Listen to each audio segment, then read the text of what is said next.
Распаковка чек. Посылкаларды тез ашып тастайық. Snowblink деген брендтен охлаждающий серум. Вау. Дорого, богато болып көрінеді екен.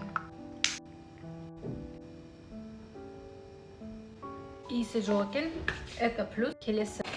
Бұл бізде Neogen деген брендтен келген. Ух ты, мынандай коробочка. Коробканың іші осындай. Мына жерге күшті записка жазыпты. Салтанат, спасибо за сотрудничество. Этот бокс для вашего настроения и заботы о себе с уважением, команда Neogen дейді. Косметикасы да мынандай сиреневый цветке оралып тұрады. Ішінде мынандай нелер бар екен, наклейки, умывашка и сан серум дейді. SPF серум и умывашка. Ух ты, күшті, ішінде мынандай капсулалар.